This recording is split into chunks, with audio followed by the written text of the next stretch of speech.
तो आइए आज हम लोग बायोलॉजी का 21वां क्लास कर रहे हैं। जैसा कि पहला प्रश्न आप देख रहे हैं वयस्क मानव। तो पहले ये बता दीजिए कि वयस्क मानव का मतलब क्या है। 18 वर्ष से ऊपर। तो बताइए कि वयस्क मानव का मतलब आपको जो है सो कितना वर्ष से कितना वर्ष हुआ है बताइए।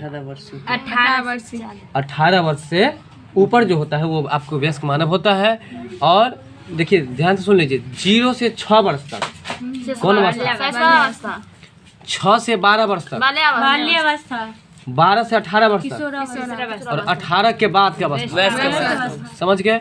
तो वही बात बता रहा है कि वयस्क मानव जो है उनका रक्तचाप। तो पहले आप बताएंगे कि रक्तचाप को और दूसरा नाम में हम क्या कहेंगे, उसको रक्तदाब भी कहेंगे। ठीक है, इसलिए देखिए रक्तचाप को हम लोग क्या कहेंगे, रक्तदाब भी कहेंगे।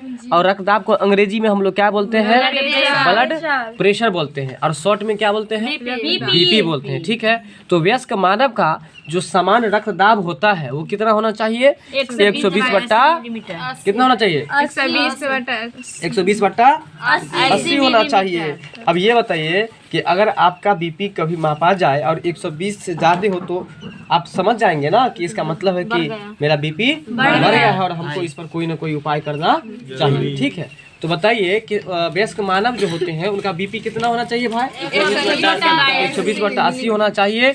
और दूसरा प्रश्न यहाँ से ये बन रहा है कि 120/80 जो होता है, जैसे आप पढ़ते हैं ना कि द्रव्यमान का मतलब किलोग्राम होता है, ठीक उसी तरह से बीपी जो मापते हैं तो वो इसमें लिखाएगा। देखिए उसका यूनिट है ये mm ऑफ Hg। क्यों Hg का चर्चा इसलिए है क्योंकि उस ब्लड प्रेशर वाला मशीन में देखिएगा वो जो मशीन ऐसे करके खोल के खड़ा रहता है ना, तो ऐसे से जो हवा देता रहता है तो देखिएगा उसमें ऊपर की ओर बढ़ता रहता है। तो ऊपर की ओर जो बढ़ता रहता है उसमें वो क्या रहता है, पारा रहता है। क्या रहता है, पारा। ठीक है, तो वो पारा ही आपको ऊपर की ओर बढ़ता रहता है और फिर जहाँ पर जितना बीपी आपको रहता है उतना पर जाकर कंट्रोल हो जाता है। बात समझ रहे हैं। तो बताइए कि एडल्ट मतलब होता है वयस्क। वयस्क मानव का ब्लड प्रेशर कितना होगा, 120/80 mm ऑफ Hg। बोलिएगा जरा, देखिए यहाँ पर 120 ऊपर वाला होना चाहिए और 80 नीचे वाला होना चाहिए। तो समझिए कि आप संतुलित हैं, आप में कोई गड़बड़ी अभी नहीं है। बात समझ रहे हैं। तो याद रखिएगा। अगला जो प्रश्न है आपका रेबीज है। रेबीज को हम लोग अंग्रेजी में अगर कहें तो अलर्क होता है। क्या होता है, अलर्क। देखिए रेबीज आपको कुत्ता के काटने से, बंदर को काटने से, बिल्ली को काटने से, है ना, इस तरह के और भी बहुत सारे जानवर जैसे लंगूर वगैरह, बंदर वगैरह, ये सब के काटने से आपको रेबीज बीमारी होता है। तो देखिए रेबीज क्या बोल रहे हैं हम, तो रेबीज जो है ना, रेबीज बोले हैं, क्या बोले हैं, देखिए रेबीज में आपको बी है तो बी से याद कर लीजिए वायरस। बी से क्या याद कर लीजिए, वायरस। यानी कि रेबीज या अलर्क बीमारी जो होता है वो आपको किसके कारण से होता है, यानी कि आपको यदि कुत्ता काटता होगा तो इसका मतलब है कि आपको जो है सो क्या प्रवेश करता है, विषाणु प्रवेश करता है। ठीक है, तो याद रखिएगा कि कुत्ता काटने से, बंदर काटने से, चमगादड़ के काटने से, बिल्ली के काटने से, इस सब को काटने से आपको रेबीज नामक बीमारी होती है। और रेबीज जो होता है वो किससे होता है, रेबीज में बीज तो विषाणु। बोलिए बीज तो विषाणु। तो इसलिए याद रख लीजिए कि रेबीज किसके कारण होता है, विषाणु से होता है। और विषाणु को अंग्रेजी में क्या कहते हैं, वायरस। देखिए लिखा है वर्ण अंत। वर्ण अंत का मतलब क्या हुआ, यानी कि जिसका आँख रंग को पहचानने में कामयाब नहीं हो उसी को कहा गया वर्ण अंत। मतलब जिसको आँख का मतलब पकड़ने का जो है ना क्षमता खत्म हो गया हो। अरे बहुत सारे वृद्ध ऐसे होते हैं जिसको नहीं देख पाते हैं, नहीं सुन पाते हैं। तो नहीं सुन पाते हैं इसका मतलब उसको सुनने में कमी आ गया। तो यहाँ लिखा है वर्णांत, मतलब कि वर्ण पकड़ने का अंतिम हो गया हो, व्यक्ति किस रंग का अंतर नहीं कर पाता है। वही बात बता दी आपको ना, यहाँ वर्ण अंत लिखा हुआ है। वर्ण अंत का मतलब क्या, वर्ण का मतलब बताए थे रंग, और रंग का अंत हो गया मतलब रंग पकड़ने की क्षमता खत्म हो गया है। तो किस रंग को नहीं पकड़ पाएगा, लाल और हरा को नहीं पकड़ पाएगा। याद रखिए। देखिए जब मान के चलिए कोई व्यक्ति है जैसे आप ही हैं और आप कलर नहीं पकड़ पाएंगे तो आप किसी को, मान के चलिए जब आप खुद से नहीं चल पाते हैं तो किसी का सहारा लेते कि नहीं लेते हैं, या आप लाठी का सहारा लेते कि नहीं लेते हैं, या किसी को बुलाते हैं ओ फल्ला आदमी कहाँ है, इधर आइए, हमको थोड़ा पैखाना जाना है, हमको थोड़ा खाना खाना है, हमको कोई सामान लाना है। तो वही बात है कि अगर जो रंग को नहीं पकड़ पाएंगे जिसका वर्ण अंत हो गया, देखिए वर्ड पर विशेष फोकस करवा रहे हैं हम, कितनी बार वर्ड बोल दिए हैं, वर्ण नहीं लिखा हुआ है, वर्ण अंत लिखा हुआ है, तोड़ेंगे इसको तो इसका क्या बन जाएगा, वर्णांत है, वर्णांत को तोड़ेंगे तो वर्ण अंत।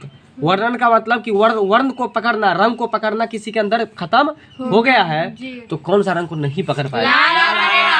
ऐसा सोच लीजिए, जब किसी को रंग पकड़ने की क्षमता खत्म हो गया होगा तो एक दूसरे व्यक्ति को वह क्या करेगा, हल्ला करेगा। क्या करेगा, हल्ला करेगा। इसलिए ह से हरा, ला से, यानी कि वर्ण अंत व्यक्ति में किस रंग को अंतर करने का, किस रंग को पकड़ने का क्षमता नहीं होगा।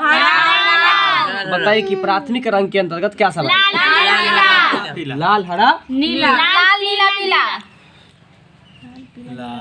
तो बताएंगे आप लोग कि प्राथमिक रंग के अंतर्गत क्या क्या आता है। लाल, पीला, नीला, लाल, पीला और नीला आता है। तो बताइए कि वर्ण अंत व्यक्ति किस रंग को नहीं पकड़ पाएगा। अगला प्रश्न है, वह पदार्थ जो मानव शरीर में सबसे अधिक कठोर होता है। देखिए मानव के शरीर में, अच्छा एक बात बताइए, बकरी का हड्डी, गाय का हड्डी आप लोग कभी खाए, तोड़े हैं कि नहीं तोड़े हैं जी? तो किसी व्यक्ति को आप लोग खाते हुए देखे, गाय का हड्डी या किसी चीज का मीट जो खाता है तो हड्डी को तोड़ता है, कभी देखे आप लोग? तो सोचिए हड्डी खुद कितना मजबूत है, हड्डी खुद कितना मजबूत है, लेकिन उस मजबूत को भी तोड़ने का काम कौन करता है? आपका दांत करता है। तो याद रखिए कि दांत में ही पाया जाता है एक पदार्थ जिसका नाम है एनामेल। क्या नाम है? एनामेल। एनामेल, ठीक है। तो यहाँ दो बात हो गया कि दांत को हम लोग मलते हैं, हम लोग बताएंगे कि बच्चे को सिखाएंगे कि बरस ला का एना के मैल, तो इसलिए एनामेल। तो एनामेल कहाँ पाया जाएगा? दांत में। तो वो जो आपको हड्डी सबको तोड़ देता है, इसका मतलब बहुत ही कठोर पदार्थ है ना। तो इसलिए याद रखिएगा, वह पदार्थ जो मानव शरीर में सबसे अधिक कठोर होता है, तो बताइए क्या होता है? एनामेल है। एनामेल को कहीं कहीं इनेमल लिखा है, फिर भी कोई बात नहीं है, ठीक है। और दंतवल्क उसका हिंदी होता है, दंतवल्क। बात समझ में आ गया? क्योंकि दंतवल्क, वल्क मतलब दंत को बल मिलता है, किससे? तो एनामेल से। या अगर एनामेल नहीं रहेगा तो इनेमल होगा, तो आप पकड़ लीजिएगा, ठीक है। मलने वाला बात होगा, बस पकड़ लीजिएगा आप लोग, ठीक है। चले आगे। वह पदार्थ जो मानव शरीर में सबसे अधिक कठोर है, तो कौन सा पदार्थ है? इनेमल या एनामेल या आपको दंत वल्क। अगला प्रश्न है, देखिए एस्ट्रोजन, क्या लिखा हुआ है? एस्ट्रोजन। और प्रोजेस्टेरोन, जरा तोड़ के बोलिएगा, हमको कितना धीरे बोलना पड़ा है, तोड़ के बोलिएगा। एस्ट्रोजन, क्या लिखा हुआ है? एस्ट्रोजन। एस्ट्रोजन है और प्रोजेस्टेरोन है। एस्ट्रोजन और प्रोजेस्टेरोन क्या है वर्ड, जरा बोलिएगा वो। देखिए हम एक बार बोल देते हैं, आप लोग निगाह दीजिए इस पर। एस्ट्रोजन, प्रोजेस्टेरोन, फिर से देख लीजिए, प्रोजेस्टेरोन। बताएंगे आप लोग। अब एस्ट्रोजन और प्रोजेस्टेरोन, ये आपको क्या है बताइए तो आप लोग? ये एक ग्रंथि है। ये क्या है? ये एक ग्रंथि है। और यह आपको ग्रंथि कहाँ पाया जाता है समझ लीजिए। एस्ट्रोजन और प्रोजेस्टेरोन ये बहुत ही महत्वपूर्ण है, अधिकतर पूछता आता है ये प्रश्न आपको। एस्ट्रोजन और प्रोजेस्टेरोन जो है वृद्धि को नियंत्रित करता है और उत्तेजित करता है। यानी कि किसी लड़कियों, किसी महिलाओं को देखिएगा कि स्तन आपको बहुत ही भारी भरकम नज़र आता है, मतलब बड़ा नज़र आता है। और किसी को तो दवा यूज़ करना पड़ता है कि बड़ा करने के लिए। ये कोई मजाक नहीं हम आप लोगों को बोल रहे हैं। इसका मतलब किसी महिलाओं को स्तन बड़ा करने के लिए दवा खाना पड़ता है, और किसी महिलाओं को देखेगा बहुत बड़ा रहता है। तो ये किसका कारण है बताइए? ये कारण है एस्ट्रोजन और प्रोजेस्टेरोन है। तो याद रखिएगा आप लोग कि एस्ट्रोजन और प्रोजेस्टेरोन किसको बढ़ाता है और कमाता है? स्तनों को बढ़ाता है। तो ये आपको पूछता भी बहुत ज्यादा है, याद रखिएगा। एक बार पुनः इसको पढ़ लीजिए, क्योंकि पढ़ने में कठिनाई होता है आपको। एस्ट्रोजन है और प्रोजेस्टेरोन है। फिर से एक बार बोलिए। तो एस्ट्रोजन और प्रोजेस्टेरोन का काम क्या है? स्तनों की वृद्धि को नियंत्रित करना, स्तनों की वृद्धि को बढ़ाना और कमाना। बढ़ाना और कमाना। तो वृद्धि मतलब बढ़ाना, और मतलब उत्तेजित मतलब भी बढ़ाना, ठीक है ना। तो यहाँ पर नियंत्रित मतलब कमाना और उत्तेजित मतलब बढ़ाना। बात समझ में आ रहा है? तो याद रखिएगा कि एस्ट्रोजन क्या है। अगर आपसे पूछते कि एस्ट्रोजन क्या है तो बोलिएगा कि एस्ट्रोजन एक ग्रंथि है जो महिलाओं में पाया, ये तो क्लियर बात है, स्तन तो महिला में, इसलिए महिलाओं में पाया जाता है, ये पुरुष में तो पाया नहीं जाता है। तो एस्ट्रोजन एक आपको ग्रंथि हो गया जो महिलाओं में पाया जाता है और यह आपको स्तनों को वृद्धि करने में और उसको भाई वृद्धि और उत्तेजित बराबर न है, नियंत्रण करने में और उत्तेजित करने में यह सहायक होता है। तो बताइए कि कौन कौन सा ग्रंथि है जो आपको बिल्कुल। अब आपको पूरा क्लियर हो गया है, तो भूलिएगा मत। आप लोग बोलने से स्पष्ट दोनों लगभग बराबर लग रहा है, इसलिए इसी से पकड़ लीजिएगा आप लोग, ठीक है। अगले प्रश्न में चलते हैं। किसी रोगी की जैविक मृत्यु का अर्थ क्या है? देखिए, किसी रोगी की जैविक मृत्यु का मतलब होता है कि उसके जीवन का खत्म हो जाना। जैविक लगा हुआ है ना, जैविक मतलब उसके अंदर जीवन अब नहीं है, जैविक है ना, जैविक मृत्यु हो गई। तो किसी रोगी की जैविक मृत्यु का अर्थ है उसके किस अंग के ऊतक को, उसके किस अंग के, देखिए यहाँ प्रश्न क्या है, किसी रोगी की अगर जैविक मृत्यु हो गई है तो इसका मतलब बताइए कि किस अंग का ऊतक मर गया है। इसका मतलब है कि आपके ब्रेन का ऊतक सब जितना भी था वो सब क्या हो गया, मर गया। अगर किसी व्यक्ति की जैविक, क्वेश्चन समझ लीजिए और जरा बोल लीजिए दो बार। अगर किसी व्यक्ति की जैविक मृत्यु हो गई है इसका मतलब है कि कौन सा अंग मर गया है, ब्रेन। ब्रेन का हिंदी क्या होता है, मस्तिष्क होता है। तो बताइए प्रश्न के साथ आंसर जरा दो बार बोलिए आप लोग। तो किसी व्यक्ति की अगर जैविक मृत्यु हुई हो इसका मतलब किस अंग को मर जाना है, मस्तिष्क। तो इसका मतलब समझिए कि उसका ब्रेन जो है अब मर गया। तो बताएंगे आप लोग कि ऊतक किसे कहते हैं। इसमें जो ऊतक वर्ड है, ऊतक किसे कहते हैं और ऊतक का अंग्रेजी क्या होता है। देखिए ये भाई उत्तेजना नहीं है, उत्तेजक नहीं है, यहाँ लिखा है ऊतक वर्ड पर में ध्यान दीजिए थोड़ा। ऊतक मतलब किसे कहते हैं समझ लीजिए। कोशिकाओं के समूह को ऊतक कहते हैं, याद कर लीजिए जल्दी से आप लोग। कोशिकाओं के समूह को ऊतक कहते हैं। किसे कहते हैं, कोशिकाओं के समूह को ऊतक कहते हैं। देखिए ऊतक कोशिकाओं के समूह को हम लोग कहते हैं, ठीक है। तो ऊतक का अंग्रेजी होता है टिश्यू। क्या होता है, टिश्यू। अगला प्रश्न है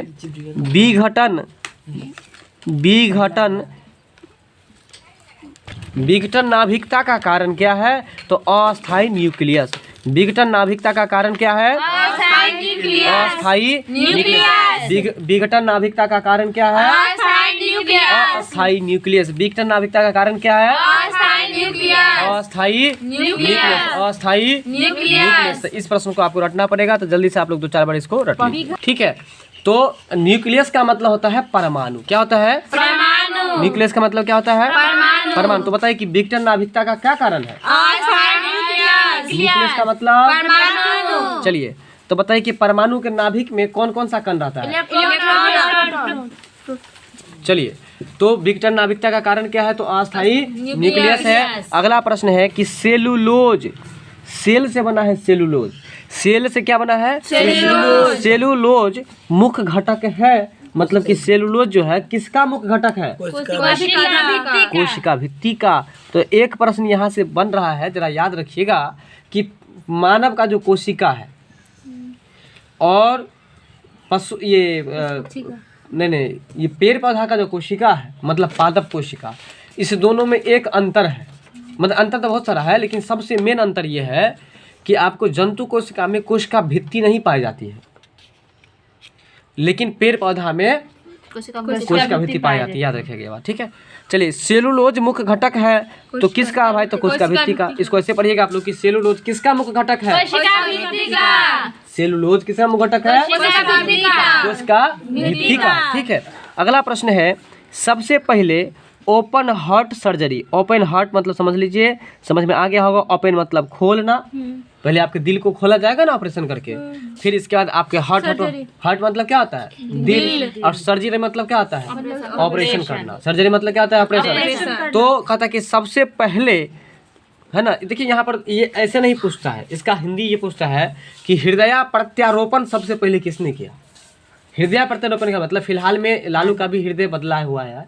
अभी लालू यादव जो है उनका भी हार्ट बदला हुआ है, अभी चेंज हुआ है कुछ दिन पहले, 2 महीना 3 महीना हो रहा है। तो कहने का मतलब ये है कि सबसे पहले हृदय प्रत्यारोपण का मतलब समझ लीजिए। जैसे कि कोई एक्सीडेंट होता है, एक्सीडेंटल आदमी का ही दिल सब निकाल लेता है, और निकालने का जब कोई व्यक्ति का हृदय में जैसे किसी को छेद हो गया, हृदय में मान के चलिए किसी को प्रॉब्लम हो गया एक्सीडेंट के दौरान, या गोली लग गया, बहुत सारा जो कुछ भी मैटर, मतलब हृदय खराब हो गया, तो दूसरे का हृदय निकाल के इसमें जो लगा देगा उसको कहा गया प्रत्यारोपण। प्रत्यारोपण मतलब जैसे धन रोपणी होता है ना, उसे आपके हृदय मतलब आपके हृदय में दूसरे का हृदय लगा देता है आपको। नहीं समझ में आया? तो यही बात है कि पहली बार जो हृदय प्रत्यारोपण किया गया था, जिसको अंग्रेजी में कहा गया आपको ओपन हार्ट सर्जरी।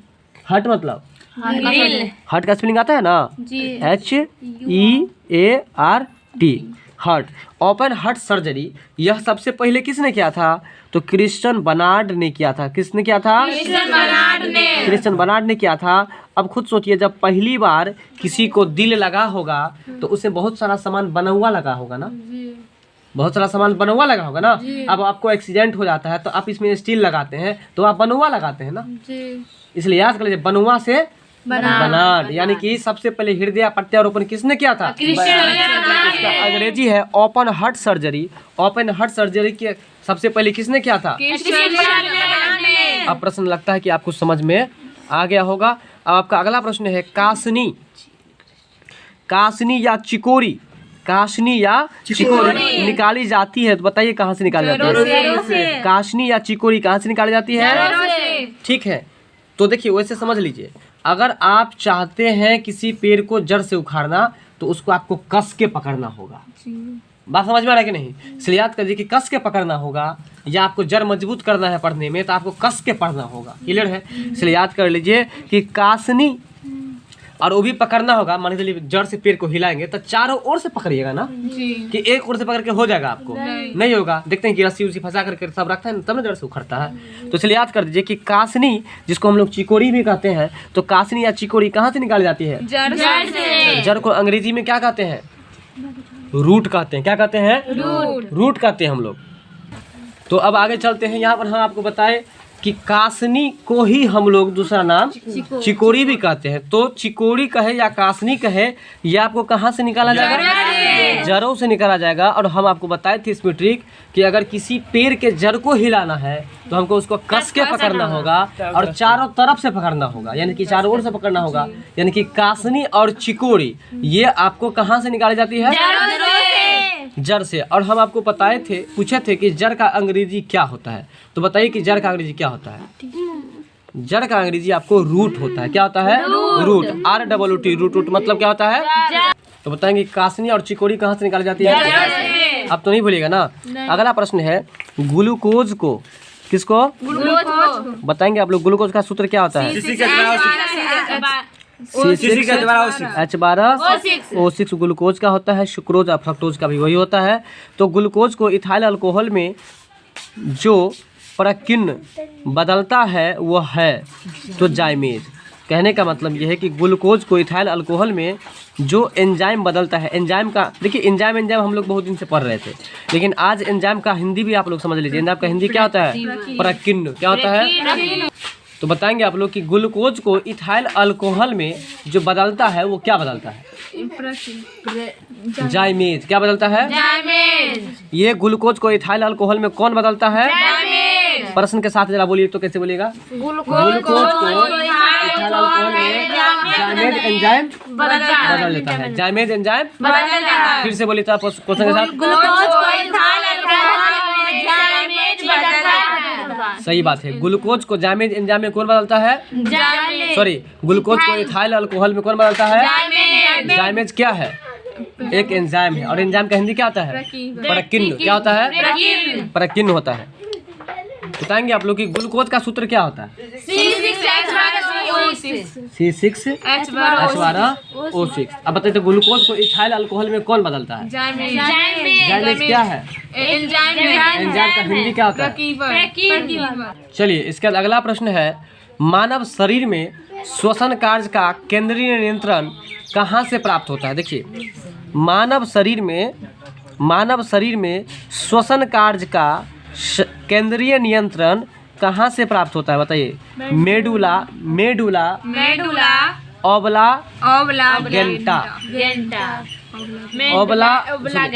ओब्लागेंटा ओबला गेंडा ओबला गेंटा नहीं गेटा ओबला गेंडा तो मानव शरीर में श्वसन कार्य का केंद्रीय नियंत्रण कहाँ से होता है? अब प्रश्न को बोलिए जरा आप लोग, प्रश्न को 2-4 बार पढ़ना। मानव शरीर तो ग्लूकोज को किस में बदलता है? ये जाइमेज एंजाइम बताइए तो। इथाइल अल्कोहल में किसमें बदलता है? तो इथाइल अल्कोहल में कौन बदलता है? जाइमेज क्या है? एंजाइम का हिंदी क्या होता है? मॉलिक्यूल है। अब ये बताइए कि मानव शरीर में श्वसन कार्य का केंद्रीय नियंत्रण कहाँ से प्राप्त होता है? मेडुला ऑब्लांगेटा से। Medulla oblongata. देखिए अगला प्रश्न है पराग ज्वर। क्या कौन ज्वर है? पराग ज्वर जो है यह एक नया प्रश्न है आप लोगों के बीच। देखिए पराग ज्वर किसका लक्षण है? पराग ज्वर का मतलब क्या होता है? बुखार होता है, फीवर होता है ना। तो देखिए आप ऐसा सोच लीजिए कि यदि मान के चलिए अभी ये व्यक्ति अभी पराग खाएंगे, है कि नहीं, और इनको सर दर्द होने लगेगा, तो इनको सर दर्द क्या चीज़ से होने लगा? एलर्जी से होने लगा, क्योंकि पराग से इनको एलर्जी था। इसलिए ऐसा सोच लीजिए आप, ऐसा मन में गांठ बांध लीजिए कि पराग ज्वर जो है वो किसका लक्षण है? पराग ज्वर किसका लक्षण है? एलर्जी का लक्षण है। पराग ज्वर किसका लक्षण है? प्रश्न के साथ 2-4 बार जल्दी से बोलिए तो। चलिए अब आपका अगला प्रश्न है वह पदार्थ जिसकी उपस्थिति के कारण पादप कोशिका, देखिए हम बताए थे ना आपको, क्या बताए थे? हम बताए थे कि पेड़ पौधा का कोशिका और मानव के कोशिका में सबसे मेन अंतर है कि पादप कोशिका में कोशिका भित्ति पाई जाती है, और देखिए ये बात आपको बताए थे, लेकिन ये प्रश्न आ ही गया, जरा ध्यान दीजिएगा प्रश्न पर।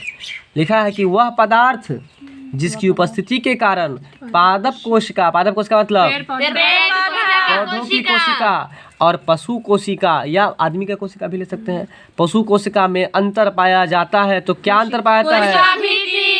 किसका अंतर पाया जाता है? कोशिका भित्ति की अंतर पाई जाती है। यानी कि पादप कोशिका में कोशिका भित्ति होती है, जबकि जंतु कोशिका में नहीं होती है। समझ में आ गया ये प्रश्न? इसलिए आप लोगों को बोलते हैं कि जो हम बोलते हैं उस पर ध्यान दीजिए, वो प्रश्न बन सकता है, बन गया। ये है आपको 9th क्लास का प्रश्न, कोशिका विभाजन चैप्टर में। किस वजह से समापक बीजों के आयात पर प्रतिबंध लगाया गया था? जरा ध्यान दीजिएगा, किसकी वजह से समापक बीजों के आयात पर प्रतिबंध लगाया गया? देखिए आप बताते हैं, जैसे कि आप सुने होंगे कि बहुत सारे ऐसे दवा मिलता था मार्केट में, लेकिन अब मिलना बंद हो गया है। शराब पहले मिलता था खुलेआम, लेकिन अब मिलना बंद हो गया। मतलब कि बंद हो गया, इसका मतलब क्या लगा दिया? प्रतिबंध लगा दिया। जिस तरह से तंबाकू पर प्रतिबंध किसने लगाया था?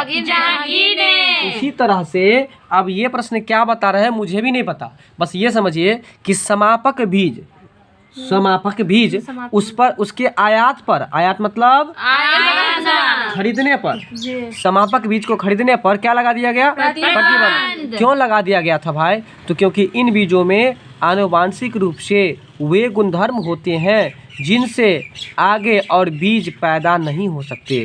कहने का मतलब ये है कि जब एक बीज को एक बार यूज कीजिएगा ना, तो उससे एक बार पौधा निकल गया, अब उस ये जो सोचिएगा कि हमको उस पौधा से जो निकलेगा फल, उसे जो अगला बार हम कर लेंगे वो नहीं हो सकता है। इसीलिए क्या कर दिया कि समापन बीज को आयात मतलब करने पर प्रतिबंध लगा दिया। बात समझ में आया कि नहीं आया?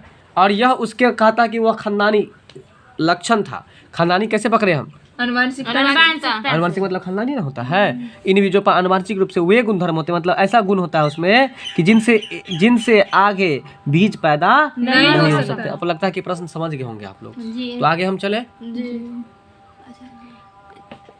तो बताएंगे आप लोग प्रश्न रक्त के बारे में। तो बताइए, अगर आपसे पूछ दे कि रक्त क्या है? बिल्कुल, रक्त एक तरल संयोजी उत्तक है। क्या बोलिएगा? रक्त एक तरल संयोजी उत्तक है। रक्त पीएच का नियमन मानव शरीर में करता है। देखिए रक्त पीएच का नियमन, देखिए नियमन का मतलब क्या होता है बताइए आप लोग? तो रक्त का पीएच मान का जो नियमन होता है, नियमन का मतलब होता है नियंत्रण। ठीक है, तो नियंत्रण का मतलब क्या होता है? मतलब न ज़्यादा न कम, मतलब नियम संतुलन से। ठीक है, तो रक्त पीएच का नियमन मानव शरीर में कौन करता है? मतलब रक्त में आप देखिए आपका पीएच बढ़े नहीं घटे नहीं, उसको कंट्रोल करके कौन रखता है? किडनी यानी कि गुर्दा। है ना, पीएच को कंट्रोल कौन करता है? गुर्दा। गुर्दा करता है। देखिए वैसे भी आप पीएच है ना लिखा हुआ, तो पीएच से याद रख लीजिए कि अगर कोई दारू पिएगा तो क्या खराब होगा? उसका किडनी खराब होगा ना, किडनी खराब होगा ना। तो इसलिए याद कर लीजिए कि रक्त पीएच को नियमन कौन करता है? गुर्दा या किडनी। अगला है कि गामा किरण, कौन किरण है? गामा किरण। गामा किरण से हो सकता है, तो गामा किरण से क्या हो सकता है? तो याद रखिए जीन म्यूटेशन। क्या हो सकता है? Gene mutation. गामा किरण देखिए गांव घर में जो है आपको बात समझे, अगर किसी को जीन सवार हो जाता है तो माथा में बहुत टेंशन होता है। तो इसलिए याद रखिए कि जीन म्यूटेशन, टेंशन से टेंशन और जीन सवार हो जाएगा। बात समझ में आ रहा है? गांव घर में किसी को क्या होगा कि जीन सवार हो जाएगा, इसलिए याद कर लीजिए कि आपको जीन म्यूटेशन, जीन म्यूटेशन। ठीक है, याद रखिए गामा किरण से क्या हो सकता है? जीन म्यूटेशन हो सकता है। अगला प्रश्न है ग्रंथि जो शरीर के ताप को अस्थायी करके रखता है, कौन करके रखता है भाई? हाइपोथैलेमस। हाइपोथैलेमस करता है। कौन करता है? हाइपोथैलेमस। हाइपोथैलेमस करता है। ठीक है, अगला प्रश्न है आपका किसी खेत में सांप और गिद्ध चूहों को खा रहा है। देखिए प्रश्न याद करने वाला नहीं, समझ लीजिए। किसी खेत में सांप और गिद्ध क्या कर रहा है? चूहों को खा रहा है। उसी खेत में जंगली कुत्ता को छोड़ दिया जाए तो परिणाम क्या होगा? गिद्ध की संख्या कम हो जाएगी। तो गिद्ध की संख्या कम हो जाएगी, मतलब ये हुआ क्या हो बताइए? गिद्ध को क्योंकि गिद्ध को कुत्ता खा जाएगा, इसलिए कम जाएगी। कहता है कि किसी खेत में सांप और गिद्ध चूहों को खा रहा है। किसको खा रहा है? चूहों को। सांप और गिद्ध दोनों बेचारा खा रहा है चूहा को। दो मिल गया एक पर, लेकिन उस दोनों को खा जाएगा। कौन खा जाएगा? उसको गिद्ध को कौन खा जाएगा? कुत्ता। जिस कारण से गिद्ध की संख्या कम हो जाएगी। बात समझ में आ रहा है? ये समझने वाला क्वेश्चन था, याद करने वाला नहीं है। अगला है लसिका कोशिका। क्या है? लसिका कोशिका। चलिए, तो ग्रंथि जो शरीर के ताप को नियंत्रण करता है, हाइपोथैलेमस। चलिए अगला प्रश्न है लसिका कोशिकाओं का मुख्य काम क्या है? बताइए आप लोग। लसिका कोशिका का मुख्य काम है रोगों का प्रतिरोध करना। प्रतिरोध का मतलब विरोध करना, मतलब रोगों को भगा के रहता है। कौन? लसिका। कौन? लसिका कोशिका का क्या काम है? रोगों को प्रतिरोध करना। रोगों को प्रतिरोध करना। लसिका कोशिका क्या काम है? रोगों को प्रतिरोध करना। ठीक है, तो इसमें कोई ट्रिक लगाइए आप लोग, बताइए।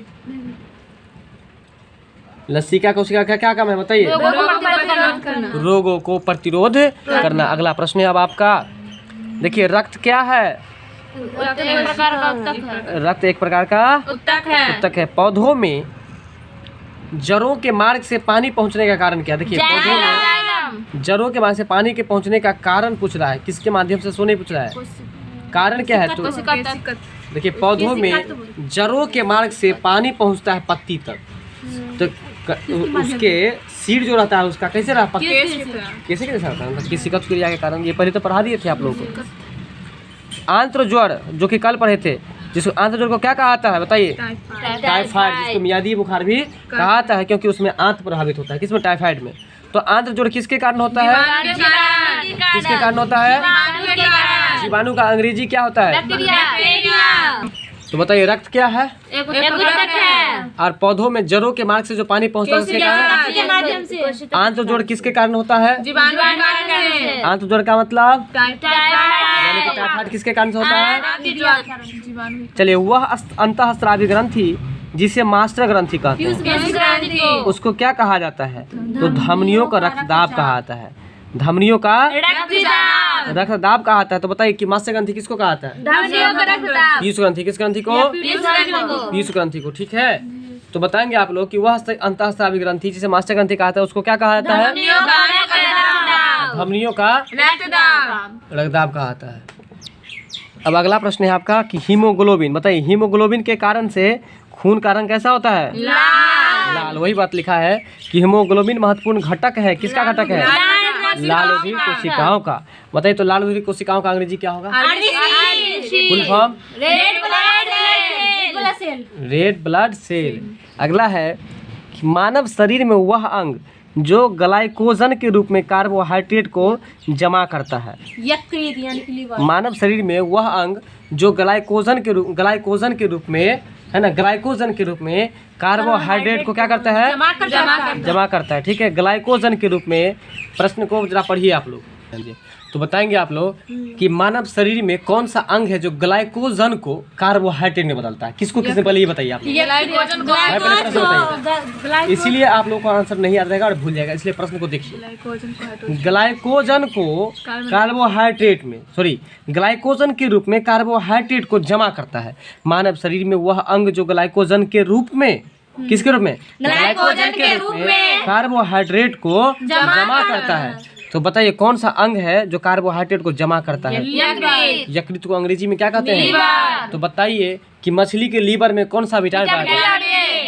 आपके लीवर में कौन सा विटामिन पाया जाता है। आपके लीवर में, चूहा के लीवर में, जीव कोई भी हो उसके लीवर में विटामिन ए और डी पाया जाएगा। इसलिए आप लोग बकरी जब भी खाइएगा तो बकरी का लीवर जरूर खाइएगा। ठीक है। अगला है कि गुर्दा। गुर्दा मतलब क्या होता है, किडनी। गुर्दा मतलब क्या होता है, किडनी। और किडनी में रक्त को पूर्ति करने वाली वाहिका का क्या नाम है। वैसे भी किडनी का हिंदी वृक्क कहीं कहीं लिखा रहता है। ठीक है, हाँ, अधिवृक्क। तो इसलिए याद रखिएगा कि गुर्दे को रक्त की पूर्ति यानी कि खून की पूर्ति कौन करता है, वृक्क धमनी। कौन करता है, वृक्क धमनी। वृक्क धमनी। बताएंगे आप लोग जो किसकी उपस्थिति में रुधिर वाहिनियों में रक्त थक्का। देखिए रक्त थक्का का अंग्रेजी क्या होता है, ब्लड, और क्लॉट मतलब थक्का होता है। ठीक है। तो किसकी उपस्थिति में रक्त वाहिनियों में रक्त थक्का नहीं होता है, तो हेपेरिन की उपस्थिति में। किसकी उपस्थिति में, हेपारिन की उपस्थिति। किसकी उपस्थिति में, हेपारिन की उपस्थिति। हेपारिन की उपस्थिति में रक्त का थक्का नहीं बनता है। ठीक है, याद रखिएगा। अगला प्रश्न है प्रातःकालीन। प्रातःकालीन मतलब सुबह सुबह सुबह है ना। तो प्रातःकालीन धूप में मानव शरीर में विटामिन डी मिलता है। बताए थे ना कि सुबह के धूप में विटामिन डी मिलता है, तो वही बात है, विटामिन डी मिलता है। तो हमारा सेशन यहाँ लास्ट होता है। वीडियो अच्छी लगी हो तो लाइक शेयर सब्सक्राइब जरूर कीजिएगा। लेकिन जाते जाते एक प्रश्न जरूर बताइएगा कि पराग ज्वर का लक्षण क्या है। एलर्जी का लक्षण। बिल्कुल, बहुत अच्छा। मिलते हैं हम लोग नेक्स्ट वीडियो में।